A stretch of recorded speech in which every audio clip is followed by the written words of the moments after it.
Jean 16, 8 à 11. Donc on le relit.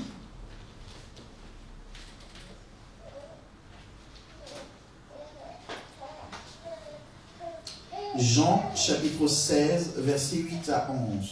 Donc nous sommes en train de parler des bénéfices du Saint-Esprit. Des bénéfices du Saint-Esprit. C'est important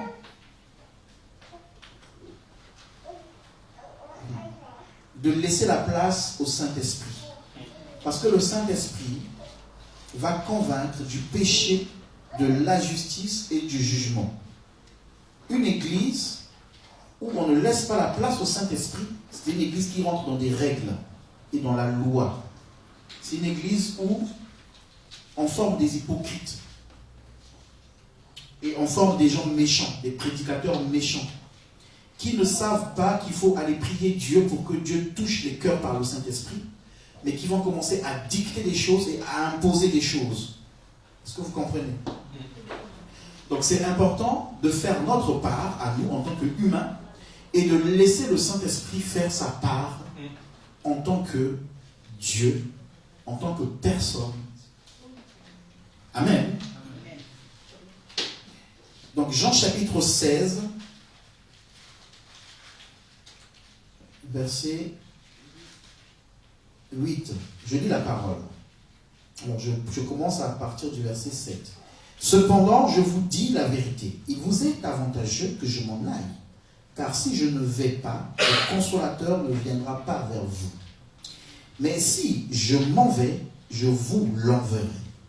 Et quand il sera venu, il convaincra le monde en ce qui concerne le péché, la justice et le jugement. En ce qui concerne le péché, parce qu'il ne croit pas en moi. La justice, parce que je vais au Père et que vous ne me verrez plus. Le jugement, parce que le prince de ce monde est jugé. Amen. Donc, la dernière fois, nous avons parlé de la conviction du péché. Le Saint-Esprit, il vient en nous et il nous convainc du péché. Il te dit que ce que tu fais là, ce n'est pas bien. Avant, c'était bien pour toi, mais maintenant, ce n'est plus bien. Est-ce que vous comprenez? Ce n'est pas le pasteur qui va surveiller un frère ou une sœur. Ce n'est pas la Bible ne le demande pas. Enfin, la Bible va dire d'être des surveillants. Les surveillants pour ramener si quelqu'un se perd. Mais on ne va pas être là à fliquer les gens. On est là, on flique les gens, on soupçonne, on... Non. Ça, c'est le Saint-Esprit qui doit venir dans la personne. Et ce que la personne faisait, trouver du plaisir à faire. Maintenant, la personne trouve cela comme de la boue. Amen. Donc ce n'est pas aux membres de l'église qui vont commencer aussi à surveiller la vie du pasteur. Ah mais lui, il a volé, il a fait ci, il a fait ça. Non. Il faut que l'église prie pour le pasteur pour qu'il continue à être convaincu du Saint-Esprit. Amen.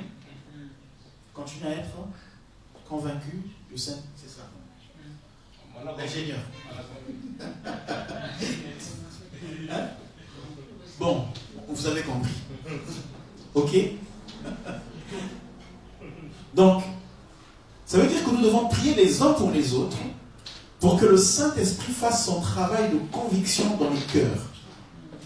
Donc, si je veux que quelqu'un arrête avec le péché, ce n'est pas en lui disant « Arrête avec le péché, arrête, c'est bien, je peux le lui dire, en termes de conseil. » Mais après le lui avoir dit, il faut que j'aille m'enfermer et que je prie pour que le Saint-Esprit fasse une œuvre de conviction dans les cœurs.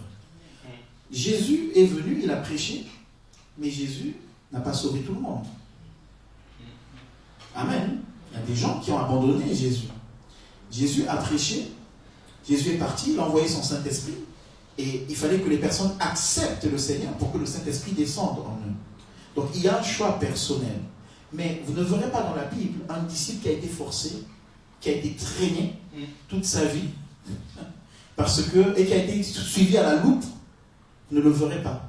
C'est toi-même qui dois surveiller ta vie à la loupe par le Saint-Esprit. Amen. Hein? Donc il est important dans l'église, même quand on donne un message, que le Saint-Esprit soit là. Parce que je peux prêcher, Mais s'il n'y a pas le Saint-Esprit, ça rentre dans la tête et c'est intellectuellement qu'on essaie de mettre en pratique la parole. Et ça ne fonctionne pas. Ça va fonctionner pendant un moment, mais après, il n'y a pas de conviction. On a dit que le mot conviction, quand il est parlé de mot conviction, que le Saint-Esprit vient pour nous convaincre, le mot conviction veut dire élacho. Élacho, c'est exposer, c'est refuter. Amen. Donc, Dieu nous expose d'abord la vie du péché dans laquelle nous sommes. J'avais dit la dernière fois, si tu es en Christ et que la vie de péché ne t'est pas exposée, c'est-à-dire que Dieu ne te montre que c'est comme un miroir. C'est-à-dire que si le Saint-Esprit arrive dans ta vie et que ta vie, tu ne vois pas ta vie comme devant un miroir pour voir si ici là il y a une tache, c'est que le Saint-Esprit n'est pas là dans ta vie. Amen. Quand il est en toi, dans ton esprit, il te met mal à l'aise face au péché. S'il vous plaît, est-ce que vous suivez? Il te met mal à l'aise, c'est-à-dire qu'on n'aura pas besoin de dire 50 000 fois marche dans la sainteté, fais ceci. Non, on va pas passer beaucoup de temps. On va, au contraire, t'amener maintenant à manger de la nourriture solide pour que tu grandisses et que tu amènes d'autres personnes à la vie. Mais si pendant des années et des années, on est toujours à te rabâcher qu'il faut que tu en finisses avec la vie du péché, c'est que peut-être que tu as grandi dans une église et que tu as grandi dans la religion et que tu as grandi dans les habitudes et que tu viens à l'église depuis tout petit mais qu'il ne se passe rien à l'intérieur. Ce qu'on appelle la familiarité de la parole de Dieu. Tu es familier à la parole. Je l'étais. Amen. Je me suis converti, j'ai donné vraiment ma vie au Seigneur en 99. Mais comme j'ai grandi dans une famille chrétienne, depuis tout petit, l'école du dimanche, tout ça, on joue au piano à 8 ans, à l'église, pendant la fête de Noël, tout ça. Donc tu es habitué. Tu grandis comme ça. Et puis, en 96, je me suis fait baptiser. Mais je me suis fait baptiser parce que quand tu vois le voisin qui a ton âge, ton ami du quartier, qui accepte le Seigneur dans l'église où l'évangile est prêché chez vous, et le voisin vient vivre chez vous, ton père prend soin de lui, il devient vraiment, c'est-à-dire que, voilà, il a une place, il a une considération. Et bien, toi aussi tu te dis, bon, moi aussi, pour éviter d'être en conflit avec les parents, je veux aussi me convertir. Amen. Donc tu fais semblant de... J'ai fait semblant de me convertir, je me suis fait baptiser, j'étais à l'église, et puis je jouais au piano, et puis 2 semaines après, je me battais avec mon frère, et puis dimanche je me fâche, je dis non, je ne viens pas. Amen. Et c'était comme ça. Et après, je reviens. Donc la parole, je suis habitué à l'entendre, mais il n'y a pas de conviction. Donc je le fais pour les parents. Amen. Et quand je le faisais pour les parents, donc quand les parents n'étaient pas là, je faisais n'importe quoi. Mais quand ils revenaient, je devenais mon santo. Saint est le Seigneur et son serviteur Sorgé. Amen. Et je lisais la Bible. Et je méditais. Et je priais. C'est-à-dire que je faisais... donc, des fois, on faisait 1 heure de prière. Donc, tu regardes l'heure. Il reste 20 minutes. 1 heure de prière. Ok, j'ai fini. Je note dans mon cahier. J'ai fait 1 heure. J'ai lu 5 versets bibliques. J'ai lu 6 chapitres. Mais dedans, il n'y a rien. Quand il n'y a pas de conviction, la vie avec Dieu devient des règles. Et on est content de faire des œuvres. Et malheureusement, beaucoup de personnes confondent la vie avec Dieu et l'activité dans l'église. Beaucoup de personnes sont contentes parce que j'ai été à l'église, j'ai servi, j'ai prêché, j'ai fait ma part, j'ai chanté, donc je suis content. J'ai fait ce que Dieu attendait que je fasse. Non. Ce que Dieu attendait que tu fasses, c'est que tu grandisses en sainteté. Amen. quand j'ai vécu cette période difficile de la guerre et j'ai vu la main de Dieu, j'ai vu que Dieu existait vraiment. Là, quand je suis sorti de là, quand j'ai vu des enfants mourir, quand j'ai vu... Bref, je sors de là, je dis, ah Seigneur, pourquoi je ne suis pas mort? Je ne peux pas continuer à vivre comme ça. Après ce que j'ai vu, après la main de Dieu que j'ai vue, quand Dieu a dit, attention, faites ci, sinon Sorgé va mourir. Et ça a été fait, et ça m'a préservé. J'ai dit non, il faut que je donne ma vie au Seigneur. Et là, quand j'ai donné ma vie au Seigneur, la vie n'était plus une religion avec des règles. Je n'avais plus besoin de mon père pour marcher droit. Je n'avais plus besoin de savoir que maman est là ou papa me surveille. Non, maintenant c'est moi et Dieu. Amen. Et je suis en France, mon père n'est pas là, ma mère n'est pas là. Ils ne sont plus de ce monde, je pouvais faire ce que je voulais. Amen. Je pouvais mener ma vie. Mais je reste droit avec le Seigneur parce que c'est une conviction maintenant. Et il faut que ce soit une conviction pour toi. Amen. Donc, quand le Saint-Esprit vient, il nous convainc du péché. On a expliqué la dernière fois. On ne va pas encore aller là-dessus. Et il convainc de quoi? De la justice. Pourquoi? Parce que nous devenons justes quand nous recevons le Seigneur. Il faut savoir que le Saint-Esprit te montre que tu n'es pas juste devant Dieu et que tu ne peux être justifié que par le sacrifice de la croix. Il n'y a pas de médiateur, il n'y a qu'un seul médiateur entre Dieu et les hommes, c'est Jésus-Christ. Il n'y a de salut en aucun autre que dans le nom de Jésus. Et donc, si tu veux être sauvé, eh ben, il faut que le Saint-Esprit amène la conviction dans ton cœur que c'est par la croix. Je répète encore, ce n'est pas par tes activités et ta présence à l'église. Dieu ne va pas dérouler une feuille au ciel pour dire, lui il a été présent 50 000 fois à l'église. C'est pas ça. Il dit, beaucoup diront, mais nous t'avons servi, mais nous avons été dans ta présence. C'était où? C'est dans la présence de Dieu, c'était dans l'église, peut-être c'était, je ne sais pas. C'était dans un lieu où on adorait, on louait Dieu. Ça se trouve. Mais il dit, je ne vous ai jamais connu. Donc, il faut que tu comprennes que le salut, ce n'est que par la croix. Et la croix a des exigences. Tu ne peux pas venir à la croix et demander le salut et ne pas accepter les exigences qui vont avec le salut et la croix. Ce n'est pas possible. Nous venons à Dieu, Jésus sauve-moi. Eh bien oui, je veux te sauver. Je veux prendre ton péché. Et puis on dit, ah, Seigneur, tu me sauves, mais tu veux que je te serve. Non. Vous voyez, ce n'est pas possible d'avoir le salut sans les exigences qui sont liées au salut que Christ donne. Si quelqu'un veut me suivre, qu'il porte sa croix.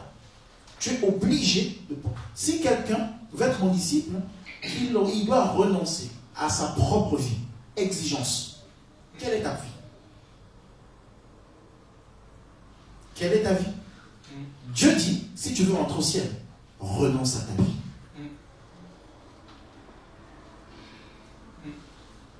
Ah, c'est difficile, hein? Moi, j'aimais le foot. Ma vie, c'était le foot. Donc, c'est-à-dire, quand il y avait culte à la maison, le dimanche matin, on allait au championnat. Donc, il y avait des gens des amis qui attendaient là, qui faisaient le mur et regardaient. Et moi, j'attendais juste que papa rentre dans la salle de bain. Bah, je sors, foot. Et je savais que chaque fois que j'allais jouer au foot, les jours de réunion, il devait se passer quelque chose. Je me faisais mal. Mais j'y allais. Mais quand j'ai vraiment donné ma vie au Seigneur, j'ai arrêté. C'est un choix que j'ai fait. Je suis arrivé ici, je jouais en national, en France, ici. Donc les dimanches, on se déplaçait pour aller jouer dans notre ville. Mais je me dis, ah, je rate 2 cultes. 1 fois, 2 fois, 3 fois. Je dis non. Non, je fais un choix. Je laisse le foot. Je vais servir le Seigneur. Amen. Donc ma vie que j'aimais, j'ai dit non. Ce que je chérissais depuis tout petit, j'ai dit non. Amen. Je vais faire une petite parenthèse pour que vous compreniez. Vous savez, j'ai eu quelqu'un, Sheila et moi, j'ai eu quelqu'un qui m'appelait, qui était avec nous au quartier quand on était gamin. Enfin, oui. Voilà. Donc il m'appelait, et puis il me dit, ça m'a fait un peu rire. Il me dit, ah, ça fait longtemps qu'on ne s'est pas eu, on s'est retrouvés sur Facebook, et puis il m'a appelé, tout ça. Il dit, ah, mon grand, mais comment le foot? La première chose qu'il me dit, comment le foot? Je dis, non, le foot, je ne joue plus. Il dit, mais non, comment? Mais tu sais que tu vas avoir beaucoup d'argent. Hein? Vous étiez nos idoles. Hein? Vous étiez, à l'époque, c'est les Neymar, nous on regardait. Donc ça m'a un peu surpris. Et quand c'est comme ça, ça tombe mettre un sentiment, il dit, ah, pourquoi je n'avais pas fait ça? Après, j'ai dû le reconvertir après. Et après, tu vois? Non. C'est soit c'est ta carrière, soit c'est la carrière de Dieu. Amen. Donc, tu ne peux pas demander le salut et penser à ta propre vie. La justice de Dieu dans ta vie va s'appliquer si tu acceptes les exigences qui sont liées à cette justice. Donc à la croix de Christ, il y a des exigences. Amen. On va lire 1 Pierre chapitre 3 verset 18. Quelqu'un d'autre va ouvrir Romains chapitre 10, 3 à 4. Romains chapitre 10, 3 à 4. 1 Pierre chapitre 3 verset 18. Si tu peux, Rémi, si tu peux ouvrir 1 Pierre chapitre 3, s'il te plaît. Et Romains chapitre 10 verset 3 à 4. Quelqu'un d'autre?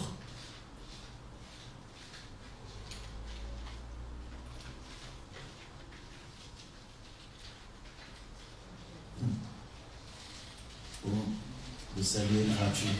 Oui, le salut est gratuit. Mais tu dois payer.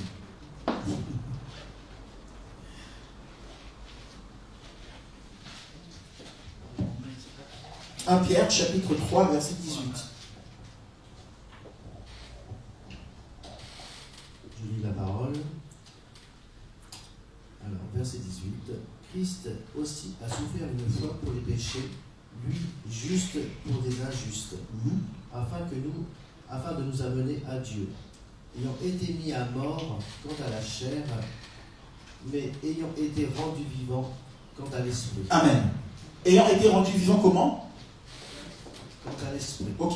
La dernière fois, on a vu, je n'ai pas mis le schéma. Est-ce que vous vous souvenez du schéma qu'on avait vu? On avait dit qu'il y avait la chair, ensuite l'âme, et après l'esprit. Ok. Et donc, tout ce qu'on est en train de partager, on avait dit qu'on travaillait sur quoi? Sur l'esprit. Parce que tout va partir de l'esprit. On va lire tout à l'heure un passage, je vais essayer de faire vite. On va le lire tout à l'heure. Non, je vais passer rapidement. Donc, ici, dans ce passage, il est dit, au verset 18, il est dit, alors, je commence au verset 17, « Car il vaut mieux souffrir, si telle est la volonté de Dieu, en faisant le bien, qu'en faisant le mal. Christ aussi a souffert une fois pour les péchés, lui, juste pour les injustes. » Pourquoi? Afin de nous amener à Dieu, ayant été mis à mort quant à la chair, mais ayant été rendu vivant quant à l'esprit. Donc, le sacrifice de Christ, qui a un prix, te permet de devenir juste.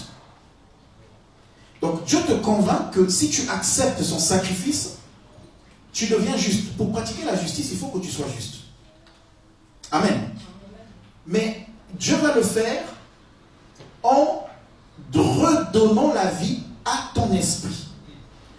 Donc, le Saint-Esprit, quand il vient en toi, il fait mourir la chair pour redonner vie à l'esprit qui était mort. On a parlé d'abord de l'esprit. Amen. C'est Dieu qui le fait. Je répète encore, ce n'est pas nous qui le faisons, mais c'est Dieu qui le fait. Si tu veux vivre une vie qui plaît à Dieu, sans implorer, invoquer le Saint-Esprit chaque jour de ta vie, tu n'y arriveras pas. Parce que c'est le Saint-Esprit qui va venir en toi, qui te donne cette capacité Il ne suffit pas de réciter des versets bibliques. Il ne suffit pas de faire des proclamations. Mais il faut laisser à chaque moment, dans chaque situation, le Saint-Esprit prendre la place et t'aider. Si tu veux marcher ou vivre en évitant le péché, il est plaisant. C'est toujours un plaisir de faire le péché. Disons-nous la vérité, non? Oh, allô? Non, comme si on ne pêche pas. Là, tu vois, ah. Amen. Amen. Bon, bref. C'est toujours attirant de faire le péché. C'est toujours tentant de faire le péché. Mais si je veux lutter contre le péché, personnellement, je ne pourrais pas. Pourquoi?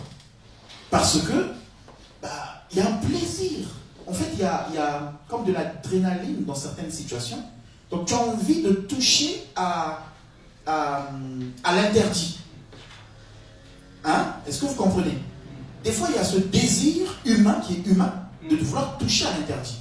Dès que Dieu a dit à Adam et Ève, ne touchez pas, ne mangez pas, eh bien, il a suffi juste d'une pensée et ils ont touché. L'interdit a été attirant, a été plaisant.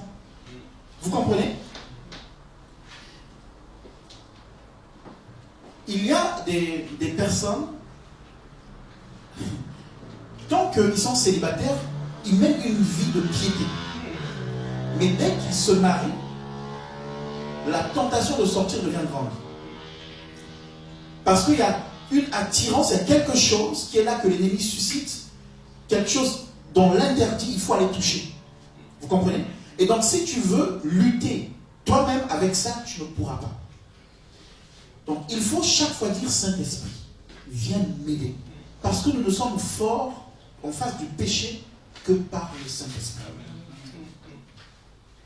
Vous n'avez pas à lutter contre la chair ni le sang, mais contre les principautés dans les lieux célestes. Est-ce que tu les vois? Non.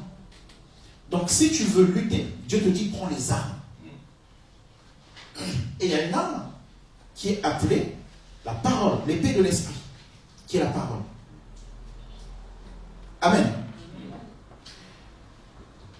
Donc quand Dieu va venir, il sait d'abord que tu es injuste. Et la première chose qu'il va faire, c'est lui de devenir injuste pour que tu sois juste. Parce que s'il te garde dans ta nature d'injuste et il te demande de vivre la vie de Dieu, tu ne pourras pas. Il faut d'abord qu'il te rende juste, et en te rendant juste, lui, il s'installe en toi. Parce qu'il ne va pas s'installer dans un injuste. Amen. Donc c'est lui qui fait ça. Il met en place une stratégie pour toi. Tu as besoin de dire quoi? Toi aussi, tu viens de dire, Seigneur, je veux. Et donc, lui-même, il sait que tu es injuste. Il vient, il prend ta place. Tu deviens juste. Et dès que tu es juste, toi, il dit, je frappe à la porte. Si quelqu'un ouvre, je rentre et je saute. Donc, il frappe. Dès que tu ouvres, il rentre et il dit, Saint-Esprit, viens, prends la place. Le Saint-Esprit prend la place. Et qu'est-ce qui se passe après? Toi, tu dis, bon, mais c'est bizarre. Avant, j'aimais faire ça. Mais maintenant, je ne veux plus le faire. C'est le Saint-Esprit qui est en toi maintenant, qui commence et qui donne la capacité de le faire. Et tu commences à marcher dans la justice. Et là, tu es convaincu de la justice de Dieu. De ce qui est bon et de ce qui n'est pas bon pour toi. Et quand Dieu le fait, il le fait pour te préserver toi. Vous savez que l'enfer commence ici? Est-ce que vous savez que l'enfer commence ici? Dès que si tu payes les conséquences d'un péché, c'est déjà l'enfer. C'est déjà l'enfer. Et ça va continuer après, si tu ne te répands pas. Donc Dieu veut nous préserver de l'enfer dans le monde invisible, mais il veut ici aussi nous préserver de l'enfer, dans ta propre vie. Et pour cela, il faut que tu marches dans la justice. Romains chapitre 10, versets 3 à 4.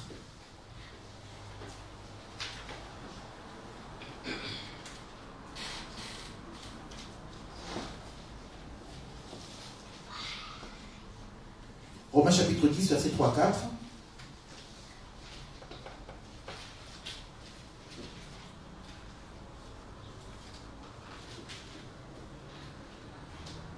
Celui qui a trouvé peut lire. On est ensemble. Romains chapitre 10, versets 3 à 4. J'ai lu au nom de Jésus-Christ. Amen. Ils ignorent la justice de Dieu et cherchent à établir la leur propre. Ils ne se sont donc pas soumis à la justice de Dieu, car le Christ est la fin de la loi pour que tous ceux qui croient reçoivent la justice. Amen. Alors, je ne suis pas reparti, les parler d'Israël, hein, parce qu'ils vivaient dans la loi, et donc ils ne comprenaient pas toujours quand il fallait vivre donc, selon la grâce, donc ne plus suivre des règles, mais vivre par l'esprit. Et donc, sans aller trop dans les détails, je vais juste vous expliquer quelque chose. Le chapitre 3, le verset 3 dit, alors je commence au verset 2, « Je leur rends le témoignage qu'ils ont le zèle pour Dieu, mais sans intelligence. » Ils ont du zèle pour Dieu, mais sans intelligence. Et on a dit la dernière fois que l'homme est intelligent à la base. Hein? On a dit que dans l'âme, il y avait de l'intelligence. Mais cette intelligence, comme il n'y a pas l'esprit de Dieu, et bien cette intelligence, les gens font quoi? Ils mettent en place des stratégies. Ils mettent en place des stratégies pour faire du mal aux autres. Mais c'est une intelligence. Vous voyez? Ou ils vont créer une bombe atomique, on a vu la dernière fois. Alors quand Dieu vient en toi, Dieu te donne l'intelligence de Dieu. Amen. Donc Dieu vient et il te donne son intelligence.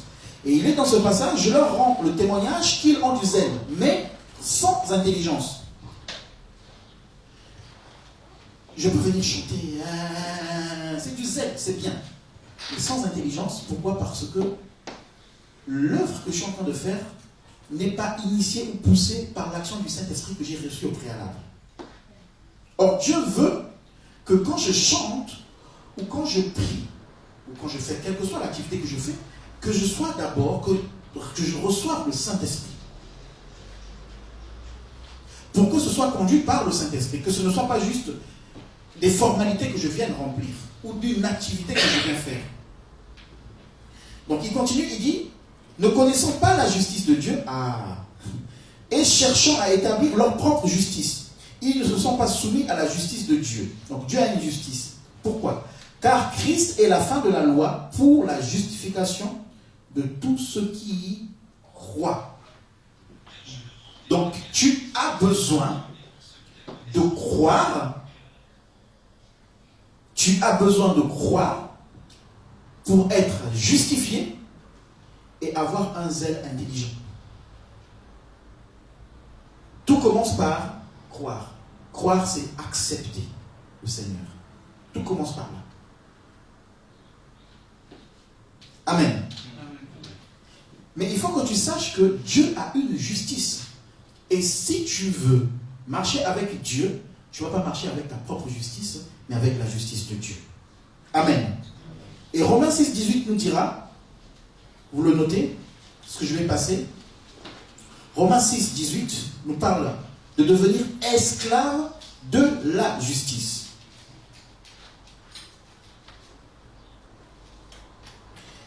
Il est dit, ayant été affranchis du péché, vous êtes devenus quoi? Esclaves de la justice. Il faut que le Saint-Esprit, quand il arrive en toi, qu'il te convainc que tu deviens esclave de la justice. Vous savez ce que c'est esclave de la justice? Est-ce que vous savez ce que c'est esclave? Hein? Est-ce qu'un esclave fait ce qu'il veut? Est-ce qu'un esclave décide de ce qu'il veut faire? S'il veut faire quelque chose, il fait quoi? Il demande à son... Donc, c'est une conviction. C'est une conviction. Amen. Regardez. On me propose quelque chose. On me fait une proposition. C'est peut-être pas un péché. C'est juste quelque chose, une affaire, peu importe.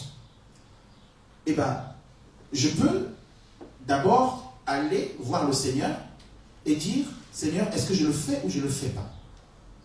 Parce que je suis esclave de la justice. On me propose quelque chose qui conduit au péché. Ben je dis, non, je ne peux plus le faire. Pourquoi? Parce qu'autrefois, j'étais esclave du péché, mais maintenant, je suis esclave de la justice. Et un esclave ne fait pas ce qu'il veut. Donc, je ne peux plus pratiquer le péché. Si tu pratiques le péché, tu es esclave du péché. Tu peux lever les mains, adorer Dieu, mais tu es esclave du péché. Et le Seigneur est là pour te délivrer de cela, pour devenir esclave de la justice. Il est dit, ayant été d'abord quoi? Affranchi du péché. Quand on parle du mot affranchi, ça veut dire qu'on était esclave. Vous savez, les esclaves, on les affranchissait. Hein? Au temps de l'esclavage. Donc, ayant d'abord été affranchi du péché. Tu étais esclave du péché. Ou peut-être tu es encore esclave du péché. De la nature du péché. Est-ce que vous comprenez? Alléluia.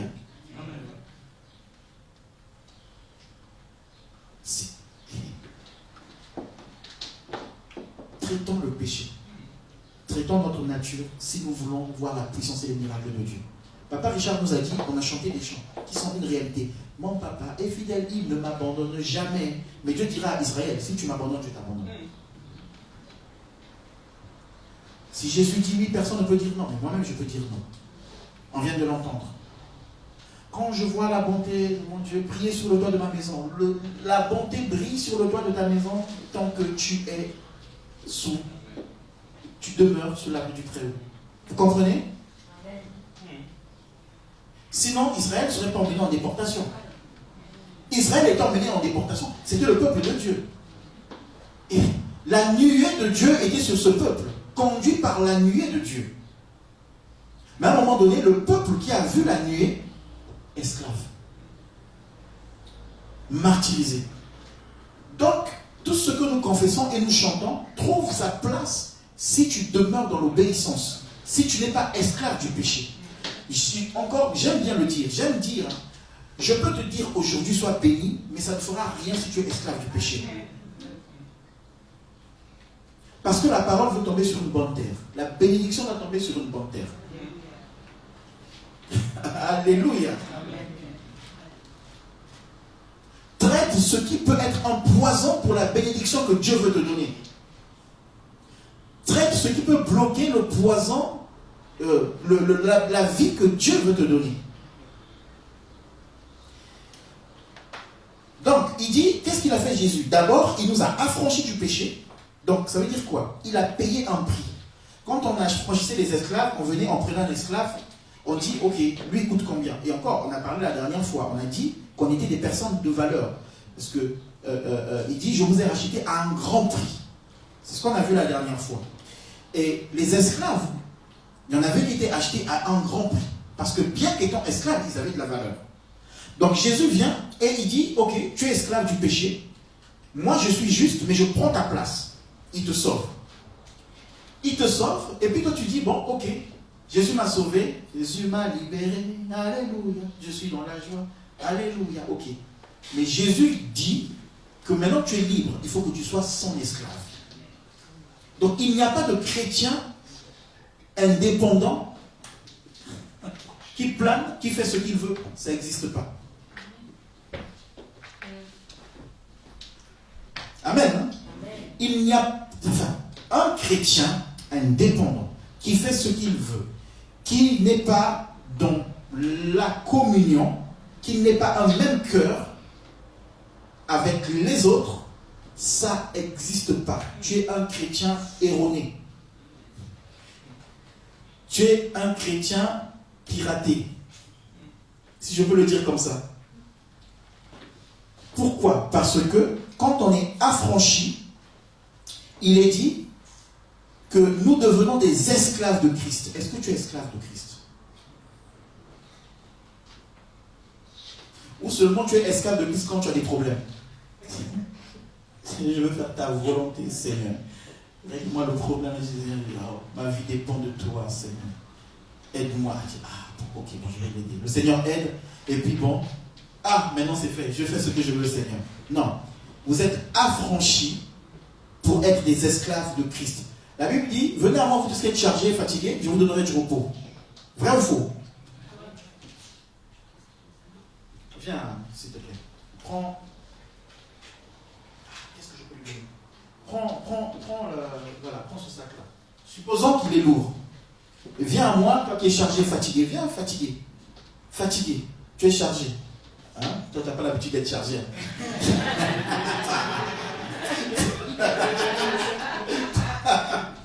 Et moi, il est chargé.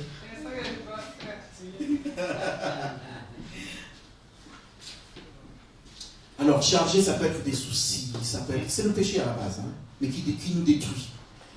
Il est fatigué et il est chargé. Pourquoi il est fatigué? Parce qu'il a traversé des situations qui sont compliquées, qui sont difficiles, et sa nature de péché le fatigue. Les gens qui vivent dans le péché ne croient pas qu'ils sont... Quand ils sont devant vous, ils font semblant d'être bien. Oh, j'ai fait ci, j'ai joué, je me suis amusé. Et quand il est seul, il dit, mais ma vie, c'est de... Excusez-moi le terme, voilà quoi. Je l'entends, moi, de beaucoup de personnes. Mais ma vie, ils ne sont pas heureux. Et Jésus dit, venez, vous êtes chargés, fatigués, je vous donnerai le repos. Il prend les charges et lui, il les porte. Ok? C'est pas moi Jésus, hein. Juste un exemple. Et après ça finit là et il dit, repars maintenant, tu es libre. Amen. Amen. Oh, vous avez répondu Amen. Amen.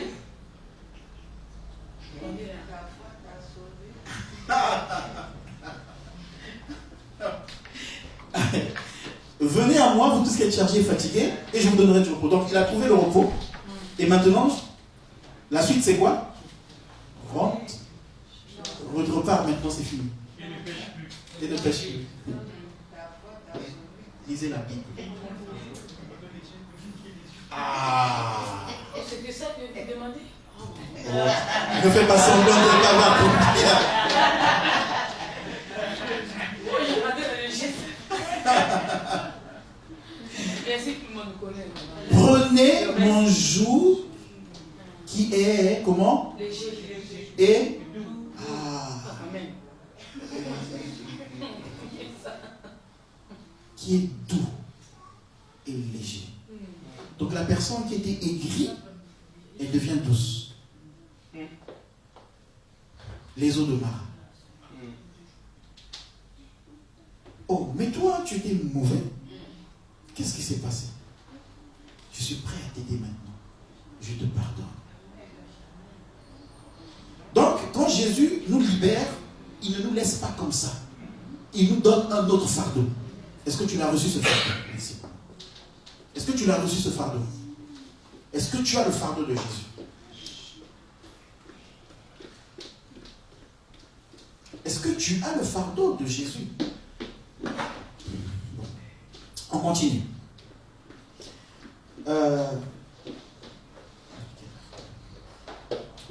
Bon, on lit 2 Thessaloniciens 1 à 6.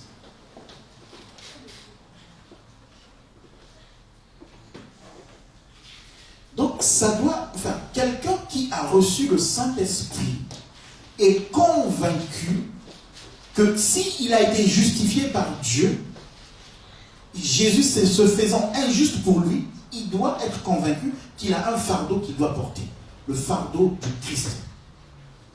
S'il n'y a pas cela, c'est qu'il n'y a pas de conviction de justice, et je me demande si le Saint-Esprit est là.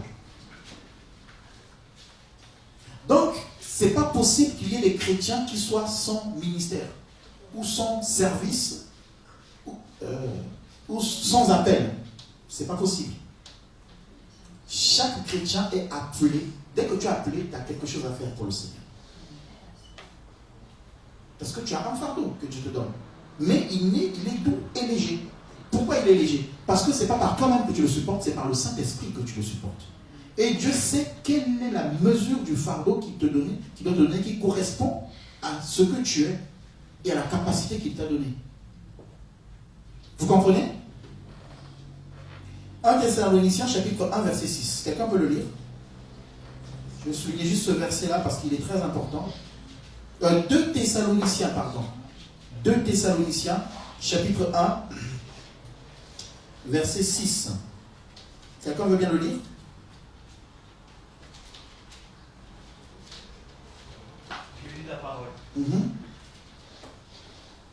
Car il est de la justice de Dieu de rendre l'affliction à ceux qui vous affligent.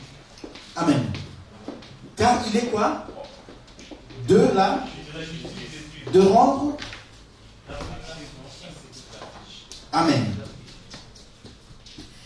Car il est de la justice de Dieu de rendre l'affliction à ceux qui vous affligent. Ça veut dire qui comprend l'affliction? Je vais le changer par un autre mot.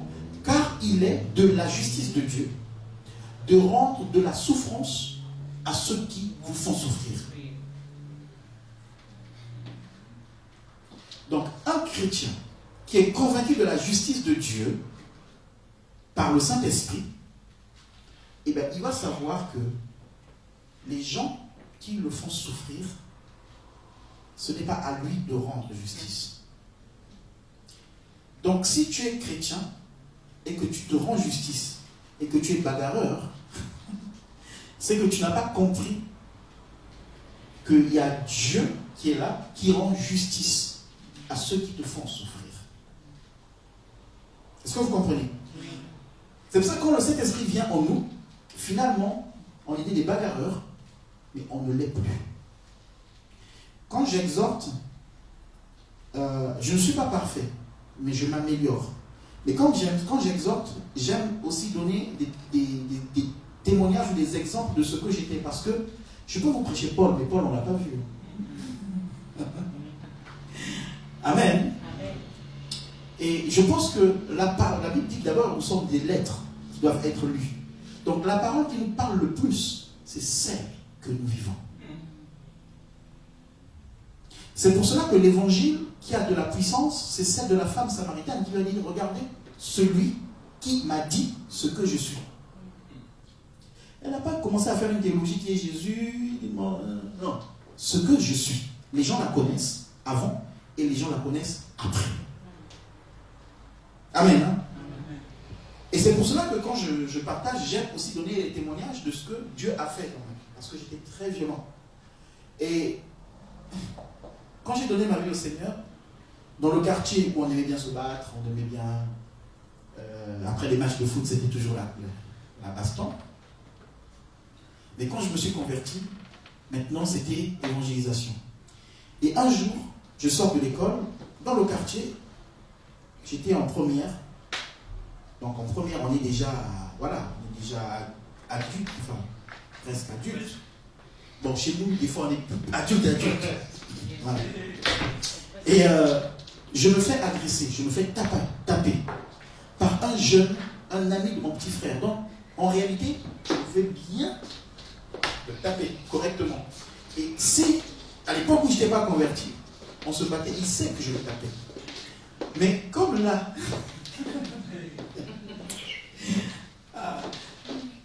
tout le monde sait qu'il a changé depuis peut-être 1 an ou 1 an et demi. Il m'agresse, il me tape, je me blesse. Tout ce que j'ai fait, c'est éviter les coups.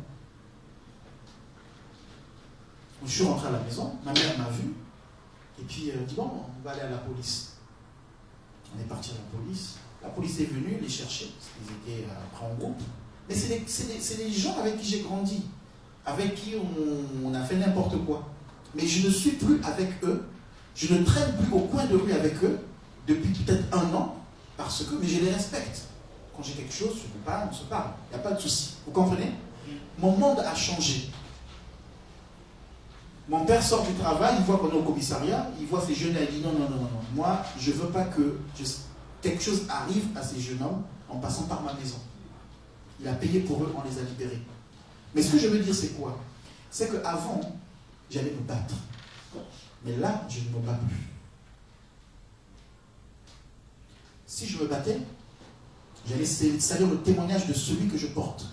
Et je ne pourrais même plus prêcher l'évangile. Mais je dois me dire que celui qui m'afflige, celui qui me fait souffrir, eh bien, Dieu est en train de dire, dans ma justice, je vais aussi le faire souffrir. Est-ce que vous comprenez? Et donc, il faut que tu sois convaincu de la justice de Dieu envers tes ennemis. Et que tu pries pour eux, et que tu protèges ton cœur, et que tu acceptes de souffrir. Beaucoup de chrétiens ne veulent pas accepter de souffrir. Alors que Jésus a accepté de souffrir. Je ne dis pas que c'est plaisant de souffrir. Mais souffrir nous fait grandir. Amen.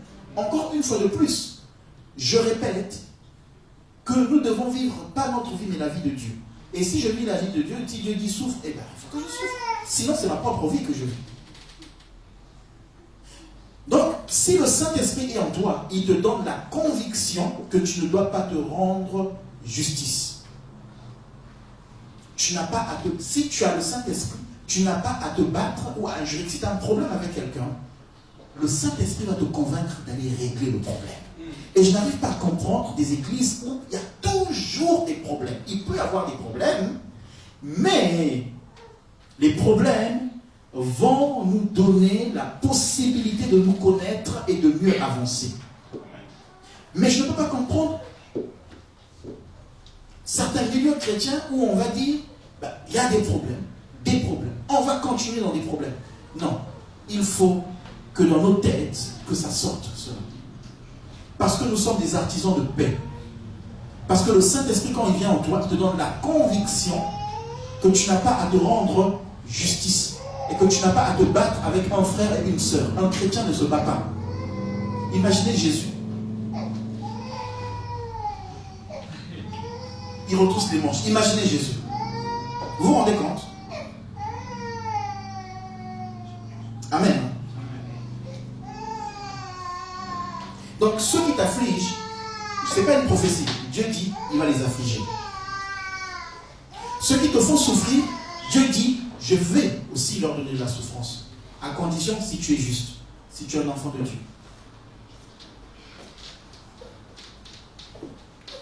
Amen. Donc, c'est les bénéfices du Saint-Esprit en nous, dans notre esprit. Est-ce que j'ai le Saint-Esprit ou je ne l'ai pas? C'est la question que je vais nous poser ce soir. Est-ce que j'ai le Saint-Esprit ou je ne l'ai pas?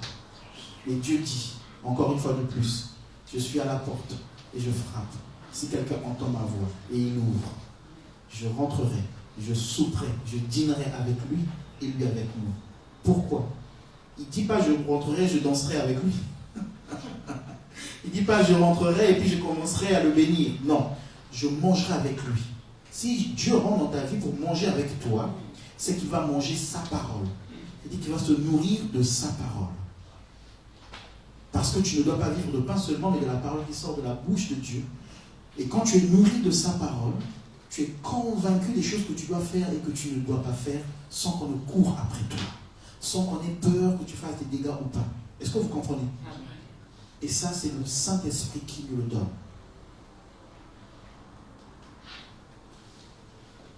Et j'ai encore besoin ce soir d'ouvrir plus mon cœur au Seigneur.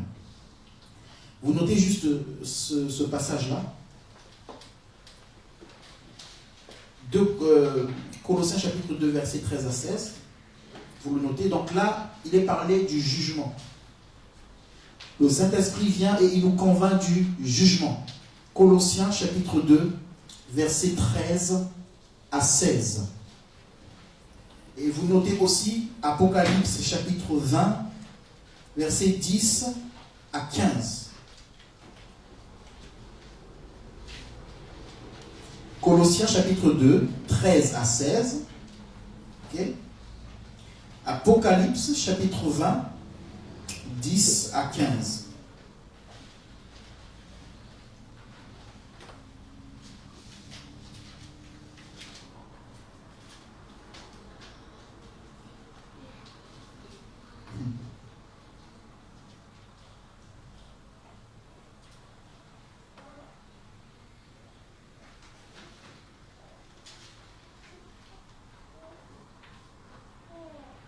Amen.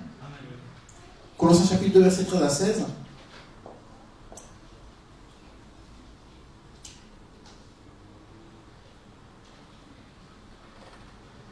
Donc le Saint-Esprit convainc du jugement.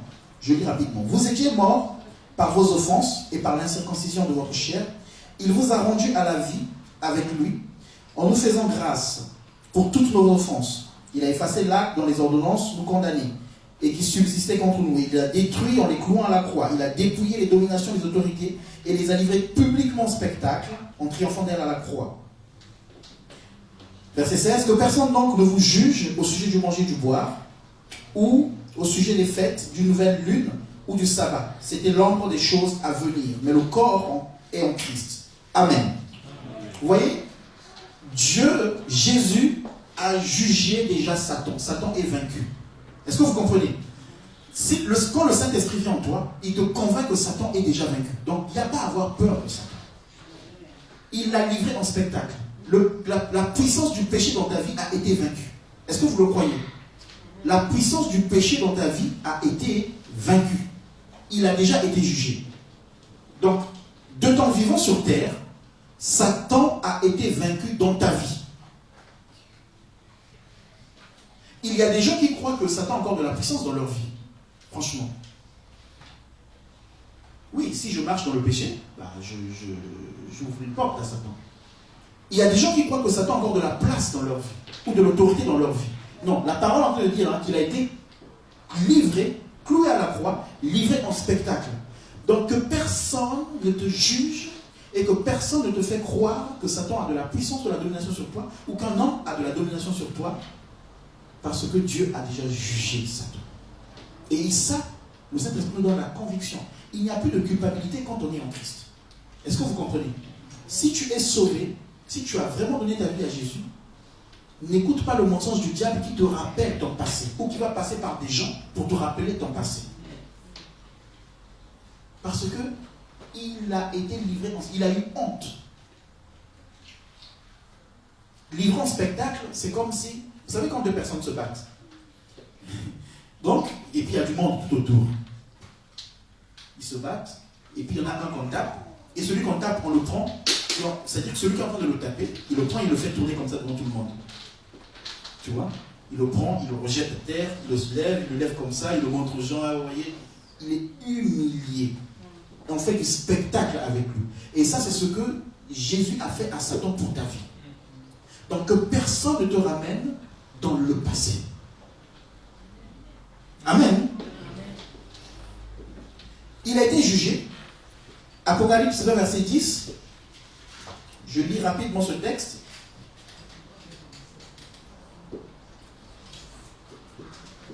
Il est dit,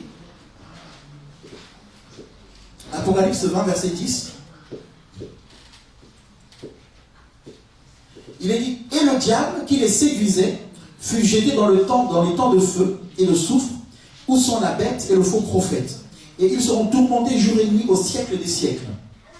Verset 11, donc je continue jusqu'au verset 15. Puis je vis un grand trône blanc. Donc déjà ici, le diable, au final, il est jeté dans les temps de feu. Il est jugé. Il y aura une fin à tout ça. Vous comprenez? Il y aura une fin. Aujourd'hui, on peut jouer, il y aura une fin. Et Satan aura une fin. Donc lui, déjà, il est jeté. Ça, c'est ce que Dieu nous révèle de ce qui va arriver. Il va être jeté dans le feu. Et il rajoute, puis je vis un grand trône blanc, et celui qui était assis dessus, donc le verset 11, la terre et le ciel s'enfuirent devant sa face, et il ne fut plus trouvé de place pour eux. Je vis les morts, les grands et les petits, qui se tenaient devant le trône. Des livres furent ouverts, et un autre livre fut ouvert, celui qui est le livre de vie. Donc, il a vu des morts, ressuscités, hein? Petits et grands, tous.